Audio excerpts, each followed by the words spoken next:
Well, thanks a lot. It's a great pleasure to be here. I've spoken in this hall before. I kind of beginning to feel like an engineer a little bit. Just to give a little background on me, my daughter's actually a engineering graduate student at Georgia Tech, and when Julio sent me a thing saying, would you like to be appointed as a adjunct professor of engineering, I went, absolutely. I'd love that. That would be the greatest thing in the world. So as soon as I got that, I sent it to my daughter, who's trying to get a PhD and God only knows how long that's going to take. And I said, see, I was a professor before you. And she was like, damn. I did all this math and you just made it through medical school and somehow slimed into an engineering degree. So I thought I'd go through sort of my journey, which is how does a surgeon end up doing device development and starting doing startup companies. And I thought I'd talk about 4 different products. And then at the end of it, maybe talk a little bit about what you should think about and really get back to you as students and say, what should you think about when you're selecting what do you want to do? How do you actually innovate in this space? And the first product, this shows you some pitfalls of my life. And most of these are going to be built around students, which is, to me, the really key catalyst of this is the sort of ability to take a look at something without any preconceived notions, which is a student. So you can come to something and say, that doesn't make any sense, but something that obviously makes sense to me. The first thing we did, I was a surgeon doing liver cancer. That's what I do. And one of my residents was working in my lab. I had a research laboratory and did tumor immunology. But we'd had this sort of liver model where we were kind of mucking around with these mice and rats. And he, one day I went in the lab and he had a little probe and he was kind of sticking it in the liver. And I said, what are you doing? And he said, well, I've got this new cool device to kill liver cancers. And I said, well, that's not the way you're going to kill liver cancers because you need, gene therapy and this very complex algorithm we had with all these mice. And we'd had this IDE through the FDA for this gene, and it was taking us years to get this through the FDA. And he said, well, I think this might work. So it turned out, of course, that all of our FDA things, we eventually treated 12 patients, and it cost us, I think, $5 million to treat those 12 patients because we kept having to buy more stuff. And he was able to, with this little wire, figure out how to put microwaves into the liver, which seems like a trivial thing now, but nobody had ever tried it. And then this is my naivety as a surgeon. I said, where'd you get that? And he says, well, some engineering guy gave it to me. And I said, well, that's cool. I said, why don't you, we'll just help him. So we helped him. And eventually that company was sold to Covidien, which is a giant biomedical device company, after we tested and gotten it to the point where we tested in humans. And the guys that founded that company each made $38 million. But we didn't understand IP. So that's just the way life goes. And so I learned a lot that day. When I saw the thing where they actually took us out to dinner and we had this great wine and we were in San Francisco and they were just, and I said, well, how much? And they said, well, we each got, 38 million. I was like, oh. They said, well, it's complicated. It's. So the next device we invented was a way to take out liver tumors. So a way to cut through the liver. It was a really ultra cool device. We worked on it for a long time. We got a lot of money. We had a SBIR grant. We had an NIH R01 grant, which is a very difficult thing to get in engineering. And we figured out how to do it. And this time we said, we're not so stupid. We're going to not give it to somebody else. And we started a company. And I've now lost, I can't even tell how much money I've lost on this company. My wife, she goes, how's that company doing? And I go, it's doing great. She goes, how much more money have you poured into it? And I go, 50,000. And she was like, she just walks away shaking her head. So that company now has a device that's getting ready to go into the market. But it took us 5 years to do that, to get enough money and enough investors. And I guess my point of those 2 stories is that the naivety was cool because we actually got a device in the market and is now the standard of care for treating liver cancer. Standard of care. There's no one's ever built a device better than that one. And we figured it out, and we, within a year, had it tested in a patient in the market. The one we're developing ourselves We're now 5 years into it. We finally have a device. We're grossly underfunded, and we're out there looking for money constantly. So those are the yin and yang of device development. The other two stories, one of them is Brightseed, which this was our Nuvention thing. Mike Morosco really founded Nuventions, and I was just one of the guys, one of the surgery guys. And the cool thing is these students figured this out themselves. They didn't, all I did was go, you know, fixing hernias with wire in athletes seems like a really bad idea. Maybe you should do something else. And they said, well, we've got this cool idea that they've now taken off and started a company. A couple of them have unfortunately dropped out of medical school, much to their parents' chagrin, and are living in some building in Ravenswood and sleeping on the floor. So, not sure that's a good choice, but you know. But that was really driven by students, and it was driven by them developing a device that didn't make any obvious sense to me, because I was like, well, there's already a device that does that. That doesn't seem like a giant innovation, but it turns out in the marketplace it was a giant innovation, and they've been able to raise lots and lots of money. The fourth is another device, and I'm going to make another point with it, is that you can, breast cancer. So I'm a cancer surgeon, so I did quite a bit of breast cancer, and there's the way you treat breast cancer is you cut the tumor out, and then you sew it up, and then you give radiation to the breast for 6 weeks. So the radiation is kind of miserable because you got to travel back and forth. And we're living in the middle of Chicago, and if you live here and you're trying to traverse back down in there, it's like your whole life is going back and forth to the hospital. So that seemed like kind of a stupid clinical problem. And so we developed a way to deliver energy to the breast cavity using basically the same technology we did before. And it was something I've been thinking about for a long time. And I never really had time to deal with it. But was sitting around again with a bunch of students one day, and they said, did you have any kind of good ideas that you... I said, well, I've got this one idea, but I don't really have time to develop it. Do you guys think you could do anything with it? So now they're off and have just incorporated that company and are trying to, you know, take off with that. And I'm sure they'll eventually move into a building in Ravenswood and sleep on the floor.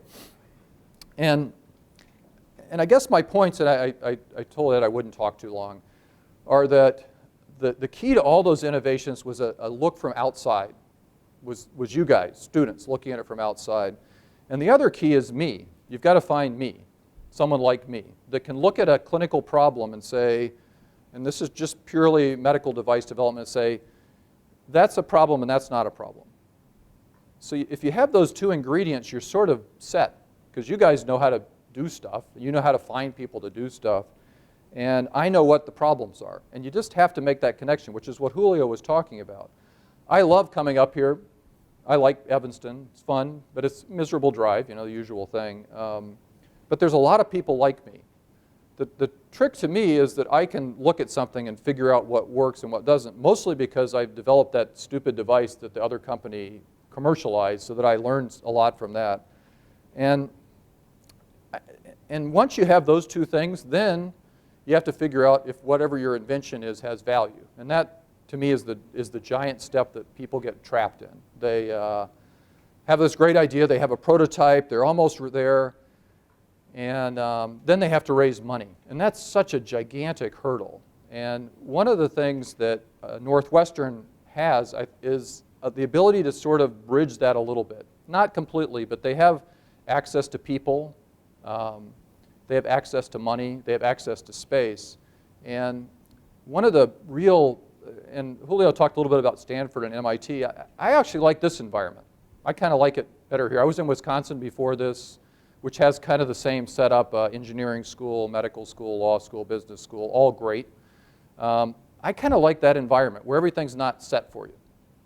And where you can go in and find Invo. Miriam's here, great Invo person, and go, listen, I got this idea, what do you think? And instead of them going, well, you know, we've got Google, we don't really care about your crummy little idea, they go, well, that's kind of interesting idea, why don't we work on it? And the system here is a little bit not disruptive, but it's just not perfectly together, and it takes drive to get through it, but that's what you guys have. I mean, you're kind of the people that'll drive this. So I guess that's all I wanted to say. I wanted to not go over my time and leave a bunch of time for questions. But I think you're the engine to this. And if you think about yourself as that, if you say, I'm the guy that can drive this, all you got to do is find the right idea. And unfortunately, you can't figure out an idea. If you put a bunch of engineers in a room and say, think up a great clinical device, it's not going to work. But if you put a bunch of surgeons in a room and say, think up a great surgical device, they'll think up 100 surgical devices, but they'll have no idea how to do them. They'll just sit around all day and try to impress each other. No offense to surgeons. Luckily, there's no surgeons here except me, I guess. But anyway, I thought I would just kind of throw it open to you guys for questions. That's my sort of journey through. I could make this much more complicated and talk about financing and stuff. And we could talk about Brightseed, which is, there's the guy that dropped out of medical school, standing in the back. Thanks. So let's start with me. I grew up with a dad who was, and still is, although he turned 80 this month, a tireless inventor. Everything from decorative covers for light switches on the wall to a new type of golf putter, a garden sprayer, to some much more sophisticated things. These very, very fancy nozzles for supercritical gas chromatographs and high-pressure Raman cells. And that apple didn't fall that far from the tree. I inherited from him this sort of desire to always be creating stuff. In high school, my big thing was plastic-coated ice cubes, so they would cool your drink and not dilute your drink. So you can imagine that when I got this in my fortune cookie, I presumed it was more than just, a coincidence. So I want to talk a bit about some of my wacky inventions. And as Julio said, all of my wacky inventions have been collaborative with Michael Peshkin. And those of you who were here 2 weeks ago know that before he was inventing with me, Michael actually had founded another company, which went on to be sold recently for $1.69 billion. And you won't hear any numbers like that in my talk. So the companies we started were Cobotics. And I'll tell you more about all of these. Cobotics first, and a little bit of time frame. This was sort of late 90s, 97 to about 2002. Followed by Kenya Design, 2002, really up until the present, although we did sell it 2 years ago, but it continues to operate. And then most recently, Tangible Haptics. So let me tell you a little bit about all of these. Cobotics was all about assisting the human worker in a factory. So someone who's putting a part in a car, for instance. And you want to make that man a Superman, right? You want to make them very strong and able to move things around very quickly. So it was really a set of modules that enabled us to do this, which maybe doesn't seem all that fancy, but this is really the first time that we were bringing people and robotic devices sort of right together. And so that was a big set of challenges. This is a picture of a guy in I think a Toyota assembly plant taking a big heavy transaxle and moving it around. And is Dan Brown here? Oh, too bad, because I wanted Dan to see this. One of the things we noticed is that you could see long distances in these plants if you were looking kind of up a little bit. And so it really made a difference to make things visible and have your logo there. So this sort of neon green was sort of our attempt to make things very, very visible and get people familiar with our stuff. Orange or yellow would have been better, but they'd been taken. So anyway, we're very proud of that. This is a video of a young boy moving around about 600 pounds of stuff. Just for some time context, he's now a sophomore in college studying engineering. But here's that same device being used to put an instrument panel, or what's called a cockpit, a very big, heavy component, into a Cadillac in an assembly environment. So that's what we were up to. As I said, this company started around 97. We kind of struggled along with very little money, some SBIR, a couple of projects from the auto companies, until I decided I was going to take a leave from the university, take my sabbatical, and spend a year. In fact, I took the 2 summers on either end and took about 15 months to run this thing. I won't go into this in depth, but bad idea. But I had 3 goals. They were to raise money, to find a CEO, and to get a product out. And to my credit, we succeeded in the first two. The year was 2000, and for those who might remember, this was still the height of the sort of dot-com bubble, and it was actually pretty easy to find money, probably easier than it should have been. The bubble burst in 2001, and in so 2002, the venture capitalists sold the company. And they took a bit of a haircut in doing it. So the company was sold to the Stanley Works, which is now part of Stanley Black & Decker, and it's operated to this day. So that was our first experience. And I have to say that at the time, I didn't really appreciate one of the really important things about an entrepreneurial experience, which is the team that you work with. So I searched through my files, and I could not find a picture of that team, which bums me out. But we learned that lesson. And so here's a picture of the next team, Kenny Design. Actually, it's not exactly the team. This picture was taken in the IDEO product development offices, which used to be here in Evanston, and the two ladies in the middle are IDEO employees.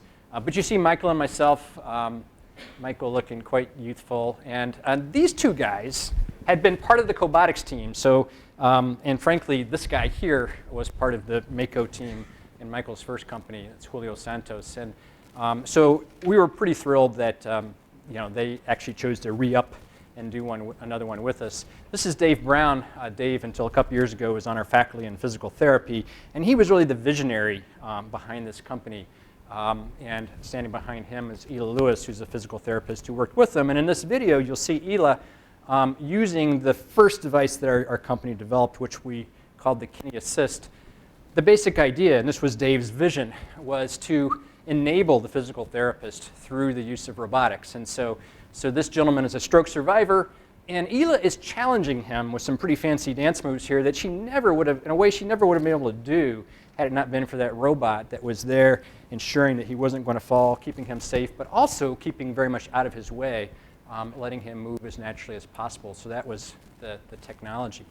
But with this company, we never really, I think, seriously thought that was going to be the product, and this was going to be a product company. We would grow and we'd sell these things. So we quickly kind of morphed into more of an engineering services type company. This is Eric Fallring, who is one of our former PhD students who joined the company and is still with it. And that's a very advanced prosthetic hand that he played a very big role in developing. And so this is a DARPA-funded project. So our company really became a company that did stuff like this. We were kind of an advanced engineering services firm. So a very different model. This company never took a dime of investment dollars. The stress level is so much lower. But you don't grow very fast either. Actually, we were pretty surprised when someone finally came to us and said, hey, we want to buy your company. And they had to kind of convince us that it was a good idea, but we eventually decided it was. And that, again, happened a couple of years back. I throw this picture in here because I know our dean likes magazine covers. But that hand actually made it onto a magazine cover. So it was very cool. A couple years back, we had some new technology in our lab that we wanted to commercialize, and so we started this company, Tangible Haptics, and now we really knew to take pictures of the team.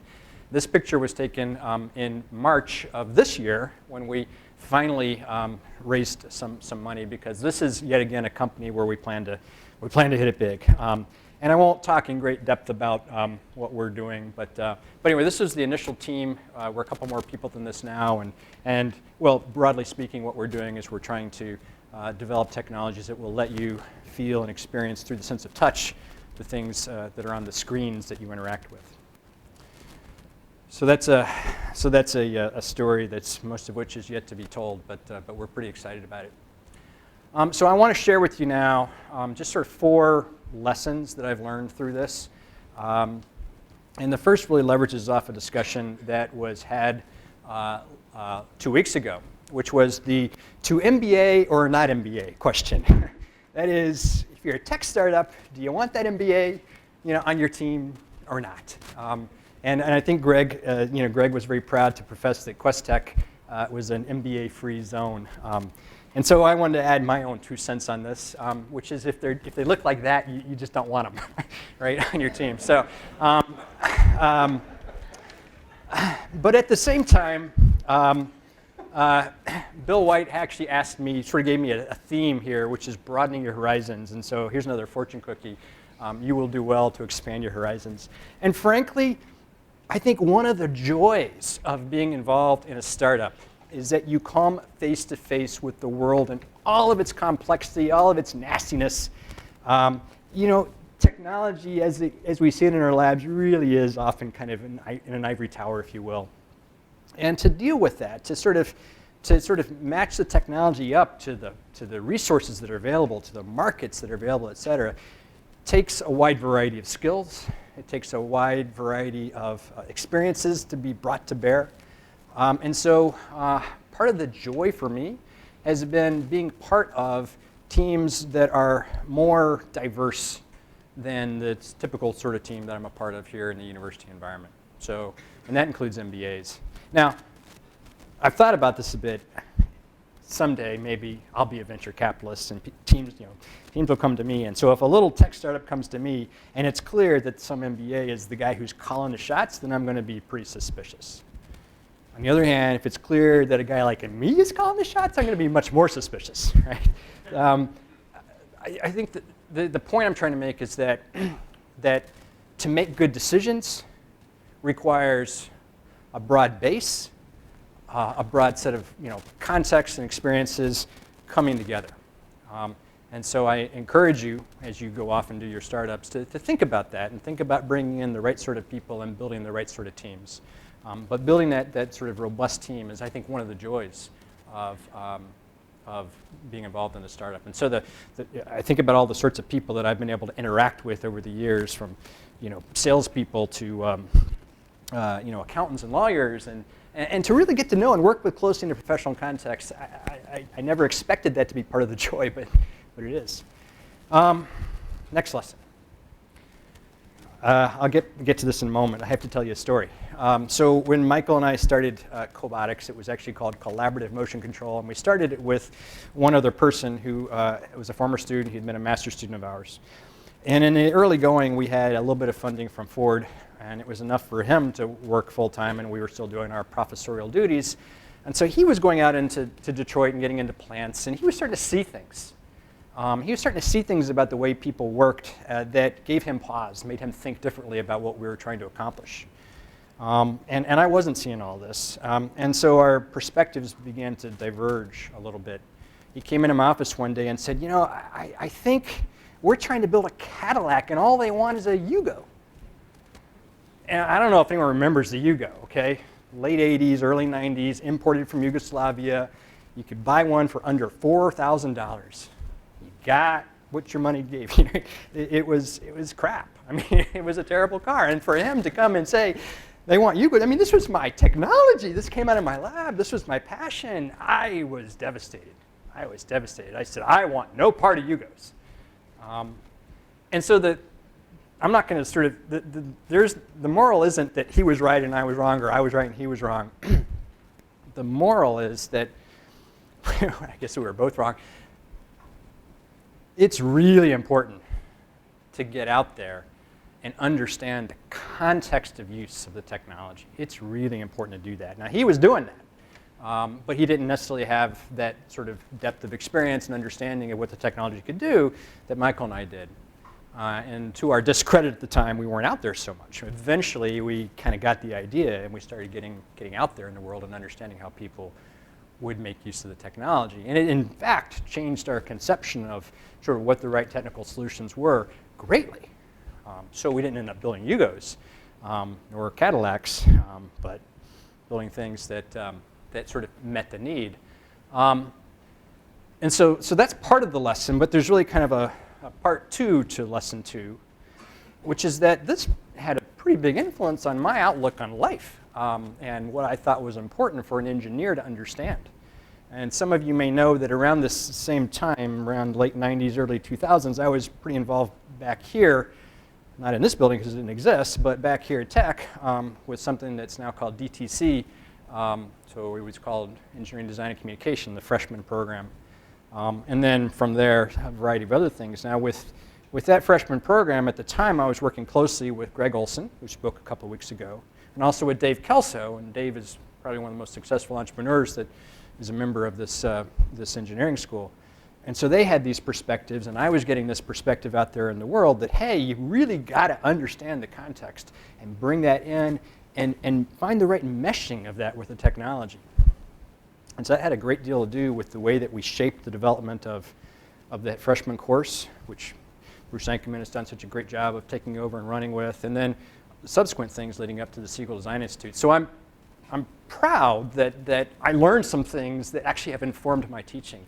And so for those of you who are faculty thinking about entrepreneurship, I think this is another one of the great joys of doing it. Lesson 3 is pretty simple, and it's kind of obvious, and that is it is a roller coaster. The academic life is lovely, in part because it's not such a roller coaster. You get a paper accepted, you get a paper rejected, life goes on. When you're in the startup situation, you're typically working with finite dollars and a finite time frame, and there are moments that are defining moments, when you've got to show your stuff and put up or shut up. And I remember another little story. I remember a time at Coho Hall in Detroit when, for Cobotics, when our director of sales paid off the security guys so that we could get in the night before the trade show opened to try to make our device work, because it wasn't working. It was on the floor, and so we spent all night in there, programming and trying to avoid security personnel. That was an adventure. It was frightening. It was scary, but that's the sort of thing that tends to happen in a startup environment. And there's a lot of stories like that. So that's one reason that it's a roller coaster. I mean, emotionally, there's a lot of highs and lows, but there's another reason I think that it's a bit of a roller coaster, and that is I have found that when you're doing a startup, you talk to a lot of people. Investors and advisors and customers, and they all have opinions. And a lot of the time the opinion is that what you're doing is crap. And if on the one hand, if you take every opinion and you just internalize it, then you're going to really be on an emotional roller coaster ride for sure. On the other hand, if you just ignore every opinion, you're not going to be learning. So it's really important to have this sort of very tempered approach where you're sort of integrating things you already know with things that you're learning, and trying to come up with a more and more better rounded worldview. But at the same time, it's really important that you as the entrepreneur are the stalwart, right? Because there will be plenty of days when things aren't working or when you're being told, again, that your idea is terrible, and there will be no success unless you are bullheaded and you kind of keep on going. So it's much more of an emotional roller coaster ride than other professional activities I've been part of, but that's part of the joy of it as well. And then the final lesson is one I kind of steal. Many years ago, I was at a professional conference, and there was a dinner speaker who was a high-level official from NASA. And the question arose, as it does, why spend all this money on NASA? Why do we put people in space? And of course, there's many reasons, right? There's the technology that it brings to us, and of course, there's lots that can be said about that, or defense, or so forth. But he was blunt. He said the reason you do it is for adventure. And I really found that a very refreshing and very honest reply. The humankind has always been sort of pressing frontiers, and